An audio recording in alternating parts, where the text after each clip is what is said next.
El objetivo de este video es ver cómo se sobrecarga un constructor. Volvemos a NetBeans 7.2.1.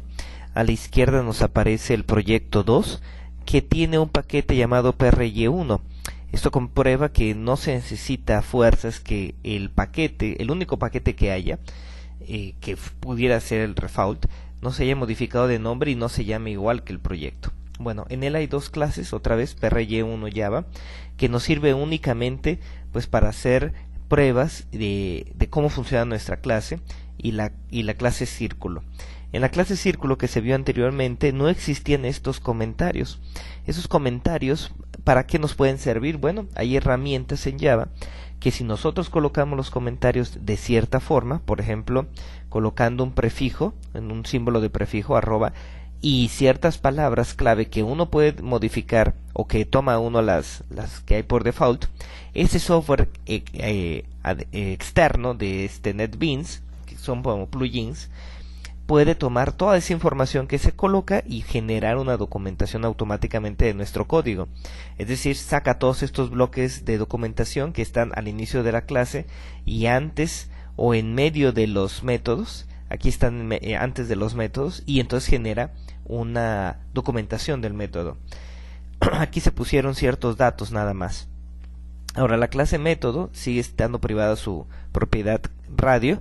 Y ahora vamos con los constructores. El primer constructor es el constructor por default, public, y sin ninguna declaración de tipo de dato, sigue directamente el nombre de la clase. Eso le indica a NetBeans que es el constructor. El constructor de la clase círculo simplemente coloca las propiedades de ese objeto en un modo estable, que se le llama, es decir, se colocan las propiedades con ciertos valores que si uno invoca este constructor ya se sabe que van a tener. Acuérdense que el contenido de los valores de las propiedades, es decir, el contenido de las propiedades, se le llama el estado del objeto. Entonces, si uno invoca al constructor por default, que sería el que no tiene parámetros, entonces se deberían de colocar las propiedades de ese objeto en un modo estable, en un estado estable, un estado que ya se saben qué valores va a haber. Después este constructor aparece nuevamente abajo, pero con otro parámetro. Esto ya cambia la firma del método. Acuérdense que la firma del método es el nombre del método más la cantidad y los parámetros que haya, y cada parámetro en el orden en que aparezca con los tipos de datos que se tengan.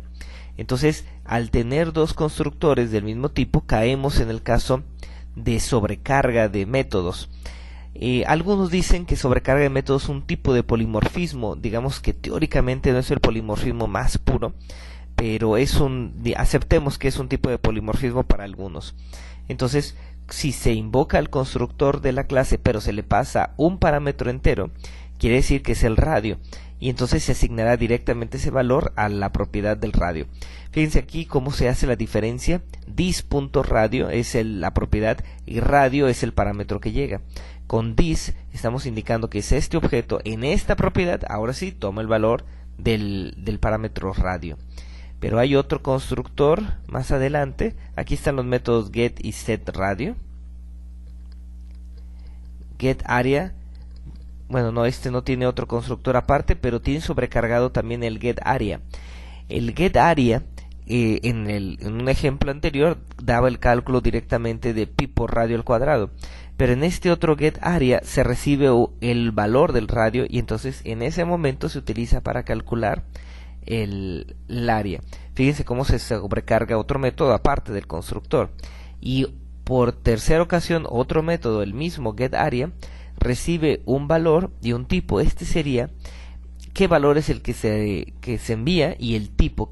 ¿Cuál es? Pues si vemos esta estructura de control switch, si recibe una D en el tipo, en el parámetro tipo, entonces quiere decir que se recibe el diámetro, aquí lo dice el comentario, y si se recibe una R, entonces se recibe el radio. En base a lo que se haya recibido, se hace el cálculo adecuado, y entonces si hubo otra letra, si se equivocó y se dio otra letra, no es D ni es R, entonces por default se asigna a la propiedad área un valor y entonces ya se retorna.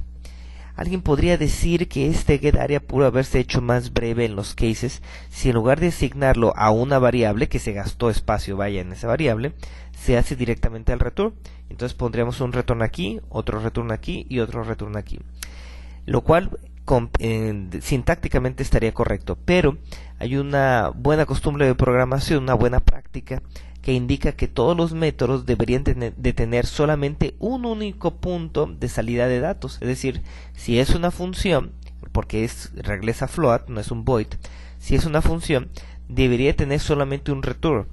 Aunque gastamos más espacio en tener la propiedad y no lo hacemos tan corto el código, porque pues nos agregó la línea de los breaks en cada uno de ellos, sí tiene una fácil lectura de programación, porque se sabe que al final está la devolución y antes las asignaciones son las que dan el valor a esa variable que se va a devolver el valor. Entonces este ejemplo mostró cómo se puede sobrecargar el constructor y cualquier otro método de una clase.